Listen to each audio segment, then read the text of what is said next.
Welcome to Fireside Nets with Spen and Nick, brought to you by Empire Sports Media. We have our first ever Nets therapy session. No Nick today. We do have my good friend Mike Bisceglia, 50% of the Bad Weather Fans podcast. I'm happy to have him back. What's going on, brother? Hey, what's up, man? The Nets suck. How are you? Yeah, no, that's what this is for. They suck. Once I got just a lot of bad news within like 48 hours, first we get blown out by the Jazz, and now the Harden stuff sort of progressing a little bit faster than we'd like. Look, the February 10th date is coming up. That's the trade deadline. So we got 5 days to know whether or not James Harden is going to be a Brooklyn Net or not. But I said I had to get you on an episode and just vent our frustrations because I don't remember ever feeling this depressed as a Nets fan post the Kevin Durant, Kyrie Irving era, really. Yeah, I think you're right. I think this is the low. I think if you're a Nets fan and you're talking about the Big Three era, this is definitely the low point. I mean, without a doubt. I'll give up a little positivity to start. Why not? The good news is it's February. That's true. That's all I have for you. I mean, the season, that's the only good news, right? As far as I know, the season does not end in February. Yeah, so that's the spin I'll tell myself, but there's so many problems going on with this team in this current moment. And I, as a fan, knew it was bad when last night I watched the Jazz game and didn't care that they lost. And I say that like, do you remember the Sixers game? The Nets lost and Embiid had that thing where he was waving at Durant. Like, how pissed off were you after that game? Like, you felt emotions. It's getting to the point now where they're losing and my emotions are gone. I'm just like, okay, that's good. I can now go to Netflix earlier. And what would be the worst part of everything is if the Sixers end up with James Harden. I feel like that loss kind of started this momentum of bad play. So then Embiid would literally own the city of Brooklyn at that point. Yeah, that was the turning point for the season as it's kind of gone south. I don't know their exact record since then, but it's got to be something like 6-14 or 6-13 or something just abysmal. And that was a game that was winnable for the Nets. And then since then, Durant's getting hurt, Harden not trying, Kyrie half the time. I mean, it has been a complete and utter disaster and not fun to watch. And the Nets deserve all of this. The sad part is it's all self-inflicted wounds, right? Like, I guess the Durant thing is by, it's an injury, it's a fluke accident, right? But it's all self-inflicted internally, where Kyrie and Harden not getting along because Kyrie won't get vaccinated, and then Harden's being a little baby and can't handle it. Yeah, I know it's not an ideal situation for you, and that's why you wanted to come here because it'd be easy. But I mean, toughen up. Yeah, no, I agree with you. And I'm going to get to the two sides on Harden in a little bit. But I want to first start out when this news came up that the Nets were willing to talk to the 76ers in the next few days, when 2 to 3 weeks ago, Mark said, we are not listening to any trade offers for James Harden. What went through your mind right then and there when you saw that report by Shams? Are you're talking about the recent one that you're talking about the one from yesterday? One. Yes. Yeah, I felt a sense of relief in a weird way, even though I was really upset because something just did not feel right with the organization and the way James Harden was treating the Nets without any respect and not any respect to the fan base to go out and play and not. Can I curse? I don't even remember how this works. And not give a shit on the court. I mean, to have 4 points and 6 turnovers and have more turnovers and you're getting paid so much money to go out and give effort. I mean, effort is something that is so desirable. I think if you're a fan, you care.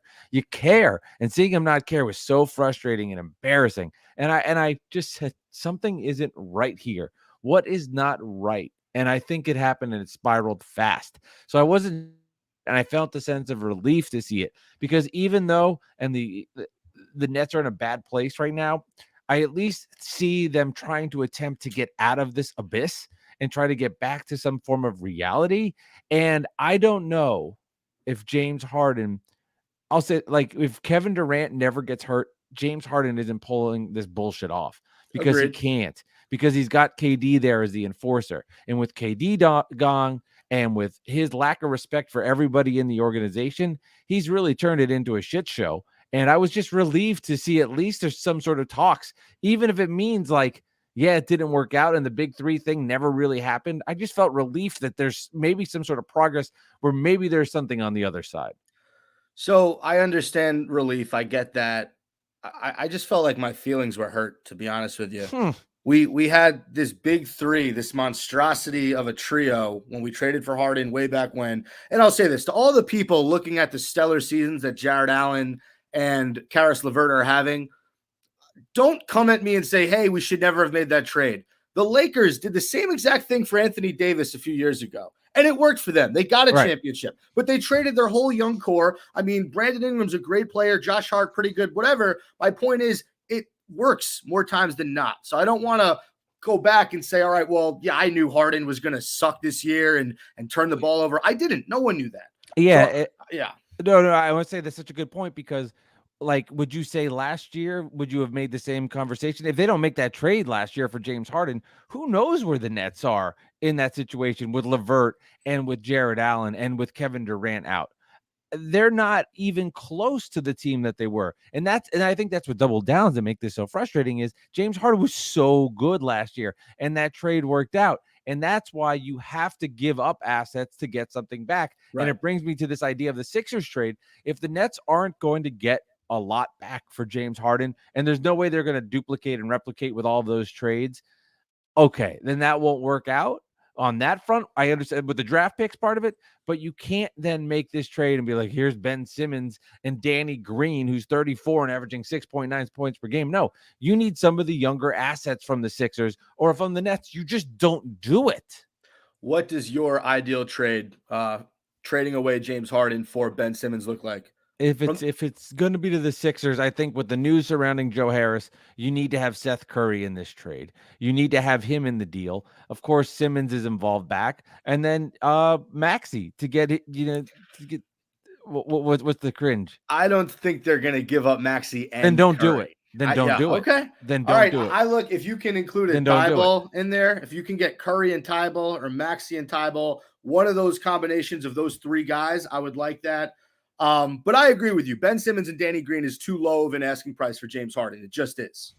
And that's why I say just don't do the trade because James Harden, yeah, it's going to be 2 to 3 weeks of bullshit. But when KD comes back, I can't imagine him keeping this up because all James Harden wants is to win a championship. Is he going to dog it on the court when Kevin Durant's out there? He won't accept that. Now, in my viewpoint, I say you just wait it out and you see, because ultimately for this Nets team, it comes down to one thing if the Nets are going to have a chance to win a championship. And I'll say whatever is.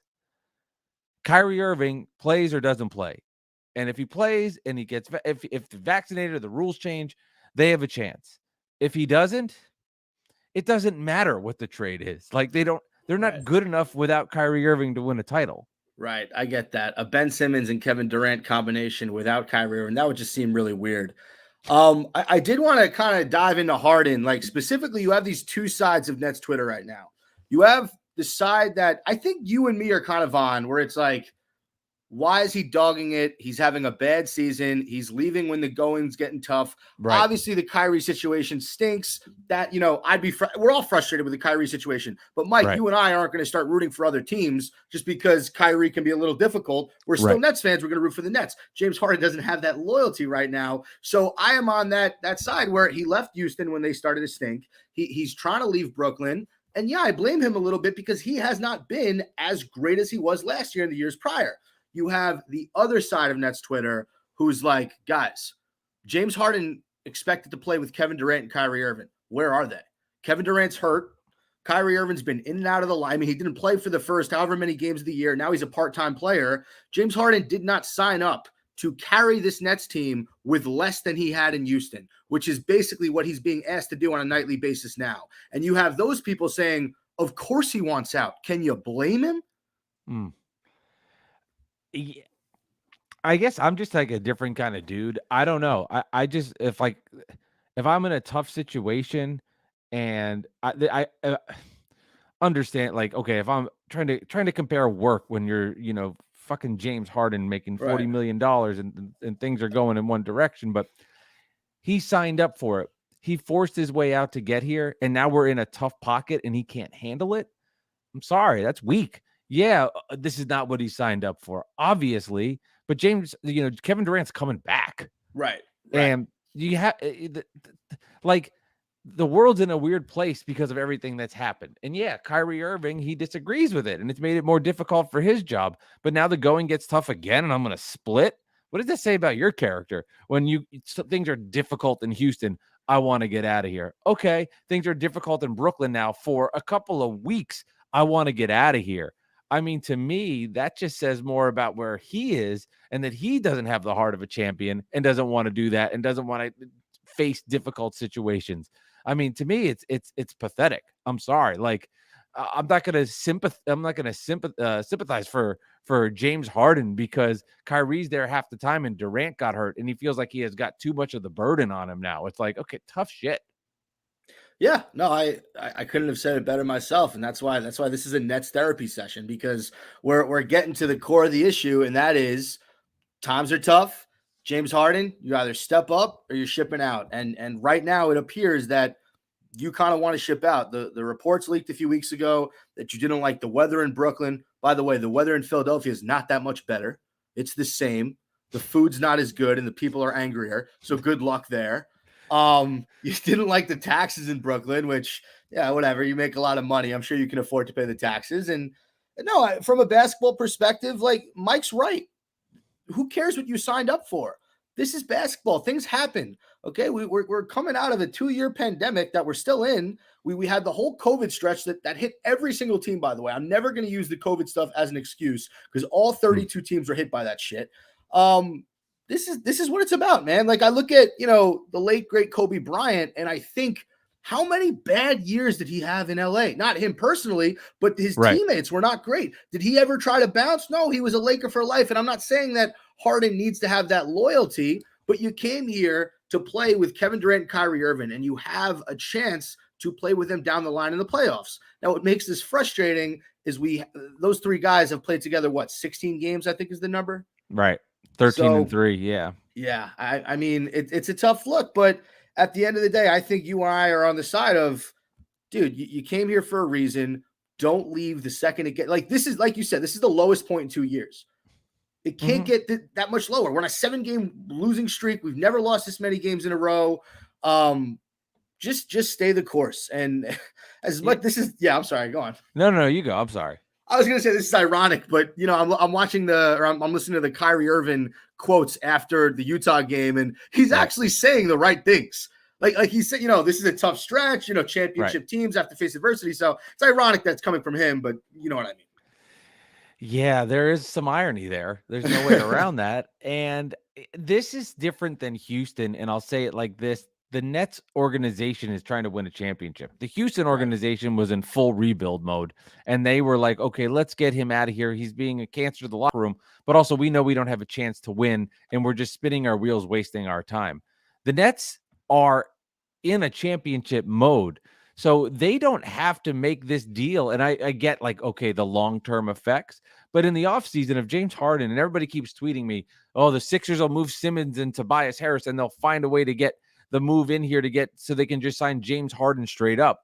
That's going to be really difficult. In the offseason, if James Harden wants to go to the Sixers, the Nets can make a trade with him then in the offseason. So that's where I come back to this idea. Don't make a trade just to make a trade. And just as fast as he got pissed off, and we're mad at him right now, and we're saying this is inexcusable, if Durant comes back in 3 weeks and James Harden's with him again, and he starts playing at a championship level together, we'll all feel good about it. And then we'll say, okay, I'm glad we didn't make that trade, because where's the offense going to come from if they deal James Harden and Kyrie is a part-time player? And that's why I just hold the brakes on that. Let's be smart about a deal. Don't make a trade to make a trade. I'm really passionate about that. Don't just do it because you're sick of it. He'll have to change. He'll get back to it. This is not Houston. He's not going to pull this stuff when Durant's here. And if he does, you can pull this podcast, and I was wrong, but I feel very, very vehement about if Durant's back, Harden will step it up.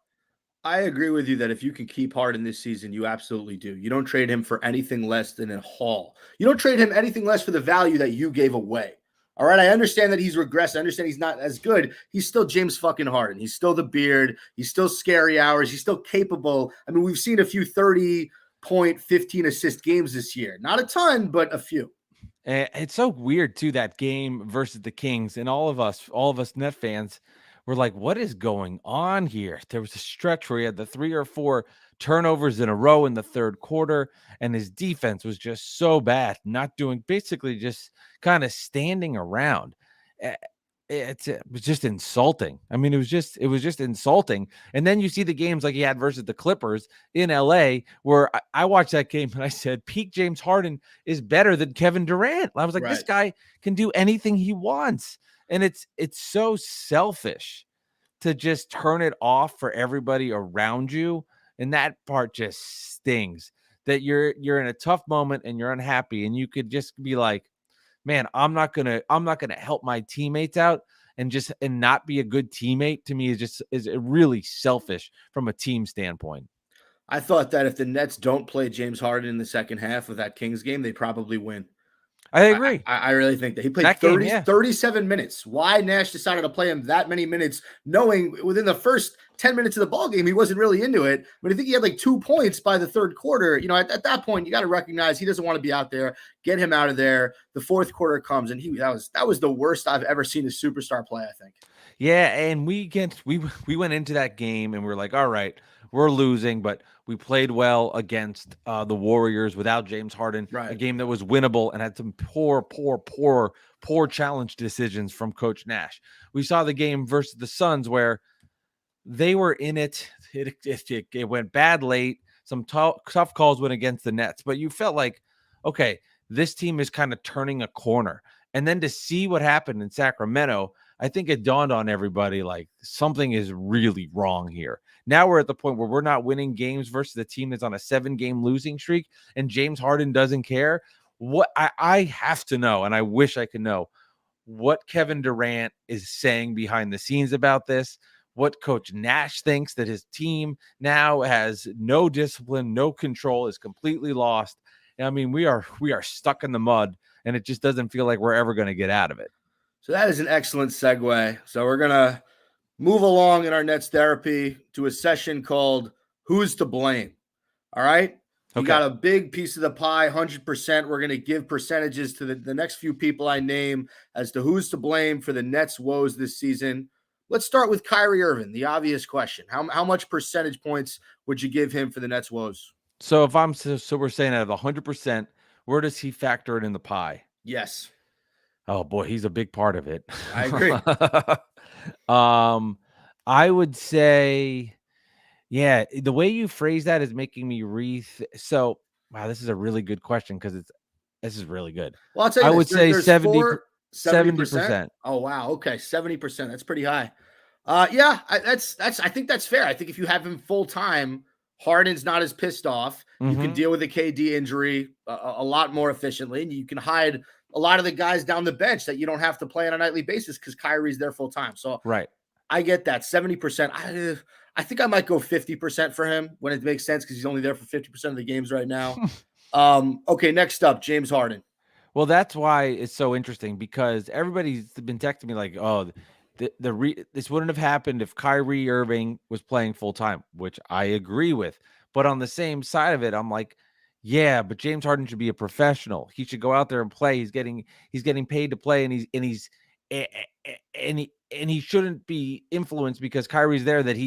I'm not saying doesn't take the rest days, but to not try or not care can't be all relied because, well, Kyrie put me in this bad position. Now I'm in a bad mood. So I'll give them 25. I'll give 20% of it to James Harden. Now, the more and more I do this, Spen, I'm realizing that I really screwed up with the 70% because there's a lot of other things I want to put blame on. Right. And I'm realizing I'm running out of the pie. So I'm going to backtrack and I'm going to go 50%. And then I'm going to also go 20 on Harden. So 50 and then 20. So yeah, I'm taking back my answer. I'm taking it back. Like I wish I could take back the Nets, my dreams. All right. Yeah. No, I think that's fair. I was going to do 20% for Harden too, because I guess the Kings game, he didn't try, but most of the season, he just hasn't been playing elite. This is a top 5 player that went to a fringe top 20 player. Yeah, he's an all-star because his stats, 22 points a game, 8-9 assists a game, goes to the line 10 to 15 times a game. Also, he takes a lot of shots. He's a volume shooter.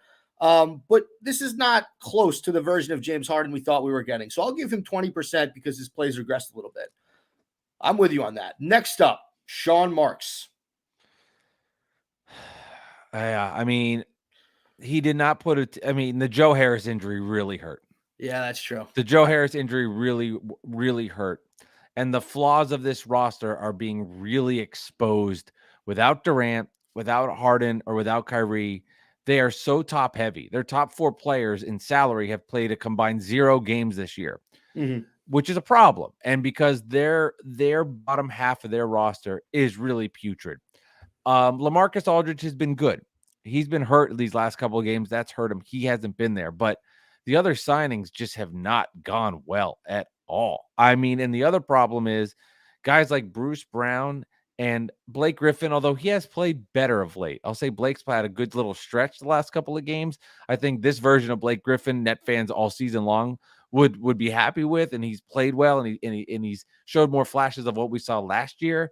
But, I mean, Bruce Brown has regressed. Javon Carter has not been a stable backup. And with Kyrie Irving out for most of the season and now this back and forth thing, that has been a huge problem for this team. Paul Millsap doesn't even play. He's essentially not on the roster. That's another guy that's just not even there.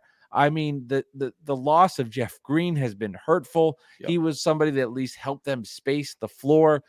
Patty Mills, I think all Net fans really like, but they know that he is not the guy. I mean, Patty Mills is supposed to be the 6th to 7th guy that comes in and provides a spark that you need when you can need a big shot and if Joe's off for a night. But he can't be your guy. I mean, at this point now, they're relying on him to be their second scorer, and that's just not good enough. So the roster flaws have been shown by the cracks above, by the top big 3 never being together.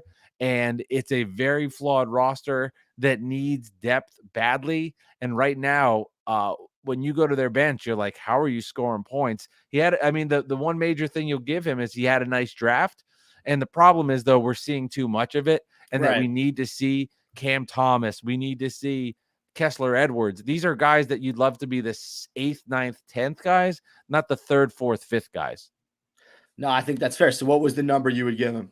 You got 30% left. So we got 30% left. I'm going to go with 10% because if this roster is whole and all 3 guys are playing, then we're praising Sean Marks for the job he did because those 3 guys would just cover it all up and we never would have seen it. So I'm going to go 20%. And I'm going to agree with everything you said, but because the last guy on my list is Steve Nash, I got to give Sean Marks additional percentage points for hiring Steve Nash. So I'm going to go 20% for Sean Marks. Obviously, the big 3 was an amazing haul. We have yet to really see them play together. Is that on Sean Marks? I don't think so. No. But that's the risk you took. That is the risk you took. You then take another risk in the fact that you didn't have a lot of money to play with. And like you said, you signed a lot of the players in the offseason that do the same thing. Bruce Brown, DeAndre Bembry, James Johnson, Blake Griffin, they all, and Javon Carter, all play sort of similar roles. So it's hard to see 2 of them out there at the same time. I think Nets fans get frustrated because they say, look, we love a DeAndre Bembry. We love a Bruce Brown. We don't love 5 of them. Where are the shooters? Where's the perimeter shooting? When James Harden is in a pick and roll situation, if he's going to pass to a wide open James Johnson, probably going to be a miss. You know what I'm saying? And that was the thing that Harden always had in Houston was that perimeter shooting. So I'll give 20% to Marks. I understand that with the big 3, it was hard to put money elsewhere, but the Paul Millsap experiment failed, like you said. LaMarcus Aldridge and Patty Mills have been great, but they're 2 older players. LA's a little bit injury prone at this point in his career. And I haven't seen the rise from Nick Claxton. Again, another inconsistent player on the Nets that we all expected big things from, but let's face it, this guy is not Jared Allen 2.0 yet. So I'll give Sean Marks 20%. And then the final guy on that list, Steve Nash, I would only go 10%. What would you go? Well, we'll finish with 20 so we get to 100, and I'll make sure that I get an A in math here on the podcast. I've been disappointed with Coach Nash more the cockiness early, and I think they were like experimenting with rotations and thought they could get away with anything they wanted. hey, we got this super team. Let's experiment with these rotations. And then things kind of just got out of hand where now we've seen 28 lineups or whatever it is. And there's just we're in the mud right now, and we're in this 7-game losing streak, but it's just showing nothing to spark this club right now. It's really tough to handle. There's no spark, there's no energy, there's nothing to kickstart this team, and it just feels like Coach Nash isn't equipped to be with guy. There's no like let's get this going, let's get fired up, let's rah rah, let's play some basketball, and it just feels like the team has no identity. They're lost. And it really does show when, Kyrie Irving said this team is going to be, we don't need a coach. I mean, we don't have one right now. And I know I'm kind of splitting with this, but it got me thinking. Without Kevin Durant, the Nets have no identity. Without Kevin Durant, they have no backbone. Without Kevin Durant, they have no discipline. Without Kevin Durant, they have no communication. And without Kevin Durant, their defense is terrible.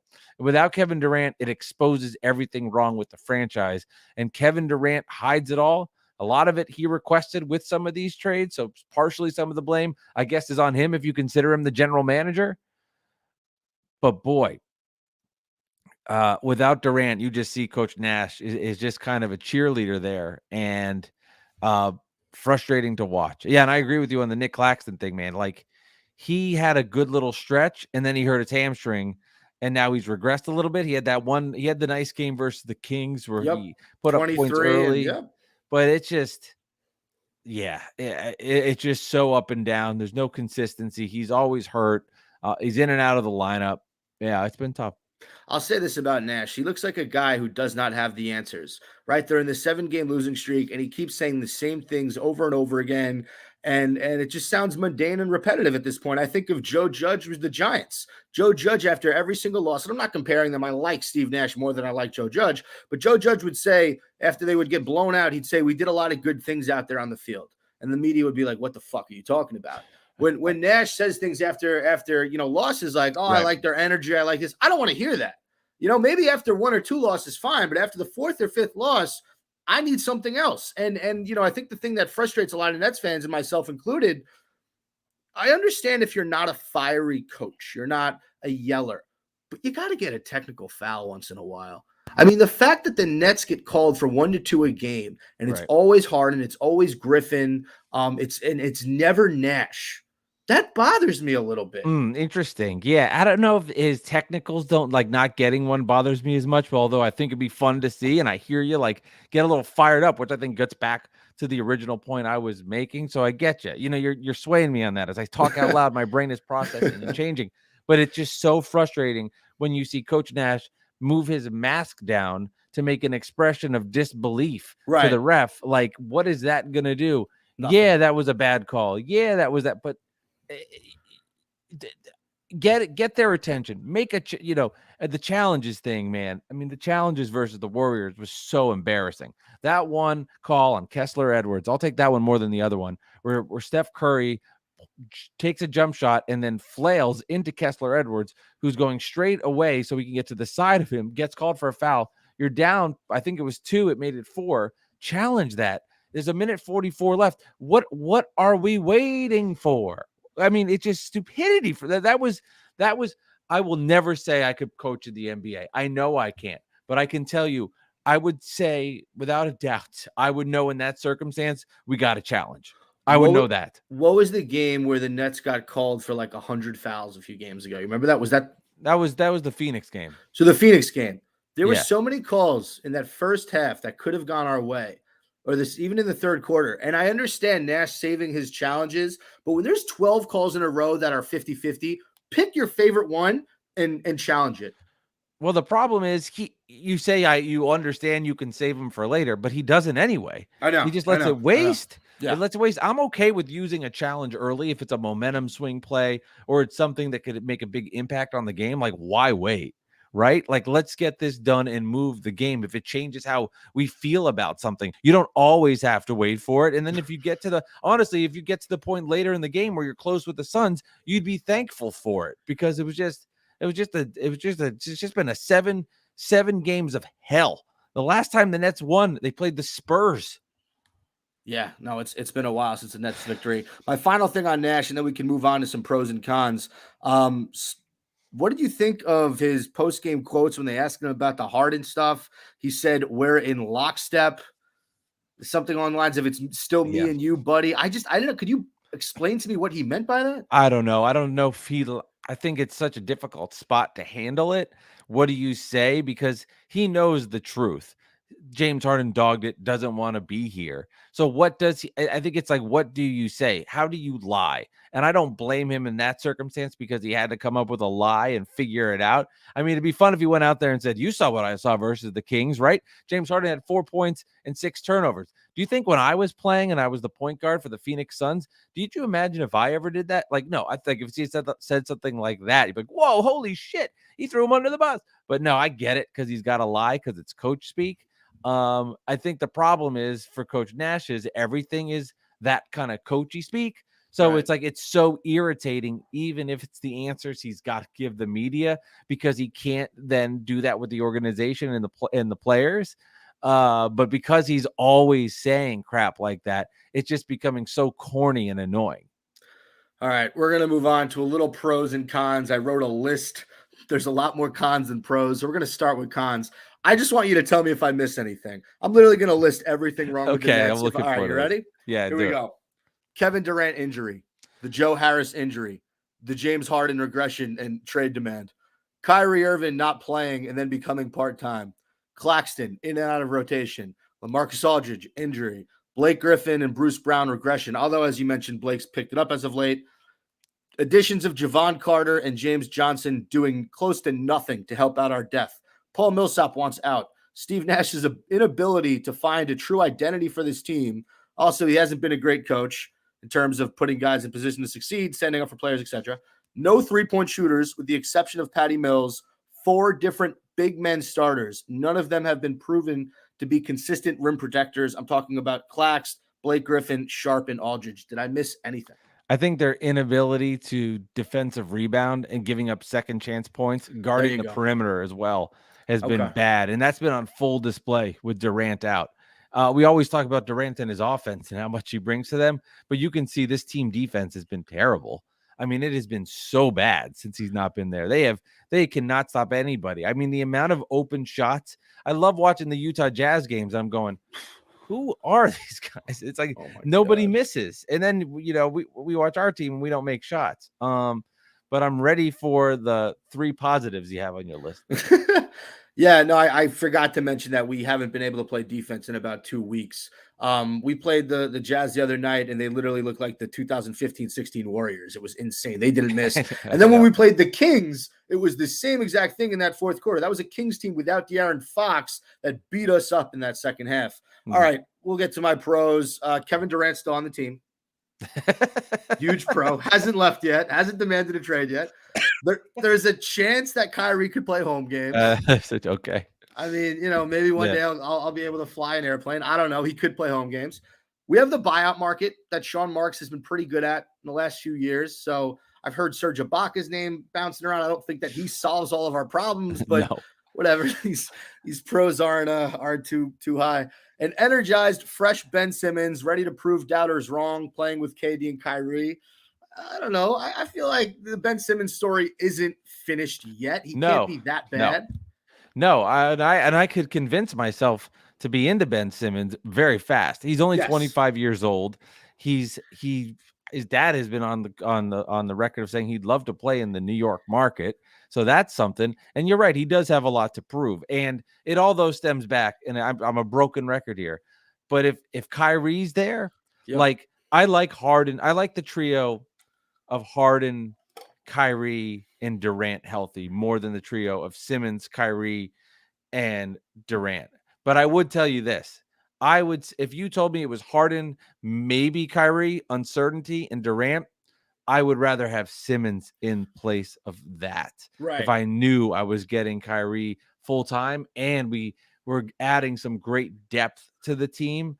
And I'm at the point now too, because I was texting with Alex, who I do the podcast with, and we're going back and forth, and he's saying if you trade James Harden to the Sixers, it's a lock that they're going to the finals because him and Embiid would be unbelievable together. And I think there's something Net fans have seen with James Harden, and we weren't admitting it. And now it feels good to admit it. And somebody will say, "Oh, you're just saying that because now he wants out, and you're just saying that so you feel better about it." He has not been as good this year. He has not been. He has regressed. Now, does he go to the Sixers and does he turn it up? And Embiid is a perfect fit because it's a lob threat, a center that's the ultimate, right? Like James Harden made Nick Claxton look better. What's he going to do with Joel Embiid? I understand that. But I'm at the point now where first I disagree that that's a lock. I've seen James Harden regress a little bit, that I'm more concerned with my own team, that I can't care what it does for the Sixers at this point. Yeah, I agree with that. And I'll go a step further than Harden regressing. He's a step slower. I mean, there have been so many defenders that I can't tell you their names. These unproven, young, not even quick rookies or veterans or European players that have basically shut Harden down on D. He can't get by him. It's weird. So I agree. I'm not super scared of a Philadelphia team with Harden and Embiid. And I'll disagree with you on this. I don't think they're the best fit in the world. Joel Embiid is a ball-dominant center who has had an MVP season because he kind of operates he operates out of the post. But Harden, his whole game is, I'm going to hold the ball, pick and roll, give you the alley-oop. I don't know if they mesh as well as people think they mesh. So that's just my thought process there. But I agree with you on the Simmons front. And the other thing that Simmons adds, he adds that defensive element to the Nets. He's a big body. He can guard 1 to 5. He can reject shots. He can steal the ball. And let's face it, he's got better legs than James Harden right now. If he's the third option, it's not a problem. If he's the second option, it's a mighty problem. And here we'll now do the let's spin it for Simmons. That'll be maybe my new slogan I'm making up. If we face the Milwaukee Bucks in the playoffs, there's somebody that can guard Giannis that they didn't have. That's going to be the biggest benefit. Now, Simmons can't shoot free throws. He can't shoot from the perimeter. He has no confidence in clutch moments. He's basically like me in a lot of ways. I'm self-deprecating here. But yeah, I think you're both lefties. We're both lefties, yes. But yeah, he can guard. He could defend. So think about that in the playoff spot, him on Giannis. That at least would be a bonus. We got to get excited for both paths, right? If we keep Harden and we keep the big three together, at least for the rest of the year, you and I will be excited for that. If we somehow pull off the massive haul, we get Simmons, Maxey, Curry, Thibault, whatever picks, and Simmons becomes a net, we have to be excited for that. So we have to sort of make sure we're ready for both situations. My final 2 pros, I have Sean Marks, who I still believe in. I still think he's a good GM, despite what I said about him signing garbage in the beginning of the season. And then I've seen a few guys on our G League team, Thon Maker and Craig Randall are 2 names I've seen. So it's just a pro. I mean, the Long Island Nets are part of the Brooklyn Nets. It counts. Cam Thomas had 30 last night. He did. But he's such a weird player because he needs to play 30 minutes and shoot 15 to 20 times to have good games. And when you have Kyrie, Harden, and KD in there, he's never going to see that volume. No, he won't. And yeah, exactly. I think an indication of how the Nets are doing, if Kessler Edwards is getting more minutes and he's the one thrown in there, it's a better sign than if it's Cam Thomas because of just the fit pieces. Normally that would be Joe, I suppose. But the way that it fits together, like Kessler Edwards, from a standpoint of if you had the big three and he's there, a defender, an athletic guard who can guard the perimeter and shoot 3-point shots, from a puzzle piece standpoint, he works a lot better. If you don't have any offense, then you need Cam Thomas because he can create for himself a little bit. That was a pro I missed out on, the rookies. The fact that Sharp, Kessler Edwards, and Cam Thomas have all given us great minutes. And even David Duke Jr. to a certain extent in the beginning, he gave us some good minutes as well. I don't want to leave out DDJ. All right, the next 5 games up, Mike, I'm going to read them to you. You're going to tell me what our record is. You ready? Okay. We have the Nuggets tomorrow at 3:30. Loss. We have loss. We have the Celtics on Tuesday at home. Loss. We have the Wizards away on Thursday. Loss. We have the Heat away on Saturday. Loss. We have the Kings at home on Monday. Win. So we're going 1-4 in the next 5. Yeah, which is better than what we've been doing. Yeah, the only game I might disagree, I think we beat the Wizards somehow because like they seem slightly more dysfunctional than we do. And by the way, enough with the Spencer Dinwiddie slander, guys. Like, did you hear all that? Dinwiddie basically came out. He said in the beginning of the season he tried to be a leader and it wasn't welcomed. Like, basically, people on the Wizards told him to shut the hell up. I did not see that. Hate that, man. Love me some Dinwiddie. Bring Spencer home. Bring back. Spencer home. There's got to be James Harden for Dinwiddie, straight up. I would, yeah. At this point, let's just do it. Give me Kuzma too. Yeah, no, I agree with you. 1, 4, 2, and 3. I would think is a pretty. I mean, you're not beating the Heat, the Celtics, or the Nuggets, and then the Wizards, Kings would be questionable. It's so crazy. Like, okay, so the Nets are 29 and 20. What, 2 or 23 now? 23 at this point. So if they went 1 and 4, that puts them at 30 and 27. Yes, and then they got 3 games before the break. Yeah. I mean, they're going to be the Nets are going to be like 32 and 32. I mean, they're going to be 500 and they're going to be fighting to get in. And then Durant's going to, this is what's going to happen. They're going to be 500. They're going to be fighting to get in. And then they're going to be a team they're going to be in a playing game and it's going to be Nets Hawks. I mean, get ready for it. Maybe get ready for it. Maybe we should just find a different sport to watch. Are you into curling? I hear curling's pretty big this time of year. Can you imagine watching a Nets play-in game, win, lose, go home? We were worried about. I will lose my mind, Mike. Could you imagine that? Oh my God! I mean, the reality is setting in for the Nets fans, and I'm being negative. I get it, but how can you not feel this way? And when Durant comes back, boy, oof. I knew this was not going to be a good day. I had a very disappointing sandwich for lunch. It was awful. It had Chipotle ranch on it. I don't know why I ordered it. I hate any kind of ranch. I knew it was going to be a tough day. And I'll say this, Mike, this is going to be the lowest point of the Nets season. There's no way it can get worse. I keep saying this after every wrong thing that happens, but I mean it now. All right. Rarely do I eat bad sandwiches. We're so low. Kevin Durant is coming back. We still have Kyrie, even if it's for away games. He's still on the roster. And I'll tell you this, the one thing about that Kings game that I actually didn't hate was everybody outside of James Harden and Kyrie Irving played pretty well. Yeah. Blake Griffin had a good game. Cam Thomas looked good. Patty Mills shot the heck out of the ball. Edwards, like the roster didn't play poorly. We were up at halftime. I think we were up 7 or 8, and then I think we might have been up like 2 or 3 at the end of the third. It was James Harden and Kyrie Irving who couldn't hit a shot to save their lives in that game. So, I have faith in a lot of guys in this roster, but you got to put it together, and you got to put it together sooner rather than later, even though you don't have Kevin Durant for the next 8 games. I was thinking of you in the Utah game early because James Johnson was 1 for 8 in like the first 4 minutes. I thought of you. Yeah, why? Because I'm not a James Johnson guy? Yeah, and I was like, wow, he's 1 for 8 in like the first 4 minutes. That's impressive. He's one of those guys that just has supreme confidence, but you're not sure why. He's played well in spots and then has not been as good in other spots. Yeah, I call that inconsistent. Yeah, that's true. There's been a lot of inconsistency. Oh, man. All right. James Johnson always scared the crap out of me when he's on the other team. Like, I thought he never missed. No, I just remember, so he was with the Heat for a few years. He was all right. I mean, I know he's bounced around. When he was with the Pelicans, he had a pretty good season. Like, I think he averaged 14, 15 a game, but it's because they were terrible. I think Zion was like hurt that year, so they had nobody. So that was almost, you can average 16 when you're on the Pelicans, but when you play for a contender in the Nets and you have to average an efficient, 8 to 9 points a game, I don't want to see you taking bizarre. He makes a lot of mistakes, man, and he's slow on defense.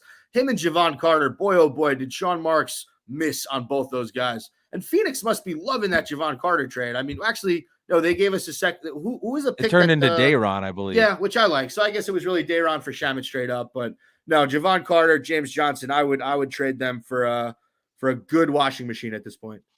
Will the Nets get any washing machines at the deadline? You think the Nets make it? You think Harden's done? You think it's over? I don't know. I really don't know. It was weird that he didn't sit on the sideline like he was in Utah. I found that odd. Mm-hmm. But I hate jumping to like definites. Like the report is that they're going to engage in trade talks. I think NBA Central tweeted something like we talked about in the beginning of the call. Sean Marks is going to want the world for James Harden. Daryl Morey is going to be like, ho, ho, ho. I'm going to give you Ben Simmons and Danny Green. Anything else off the table? I mean, I think they're kind of, it's going to be who flinches first. And Morey hasn't flinched all season. I think Morey's perfectly fine riding this season out with Joel Embiid at the helm with the current roster they have, finishing, I don't know, second or third in the East in the playoffs and losing in the second or third round, and then getting James Harden in the offseason. Like, he's waited this long. Why he would – I don't think Morey's going to give us the world, and I don't think we're going to accept anything less than for James Harden. Here's the one reason Morey would do it. Okay. Just like Kevin Durant runs the Nets. Yeah. If Joel Embiid says, I think you get him here, we're going to win a championship, do it. Yeah. And then he says, all right, I'm going to work. He says, get it done. And then Daryl Morey goes, let's talk. If there's that kind of pressure, if Joel Embiid says, I need this, do this, get this done, changes everything. Fast forward. So let's say the trade is made. Okay, you have James Harden on the Sixers, Ben Simmons on the Nets. We meet in the playoffs. Who would win that series? All right. So we would definitely get some of those road games.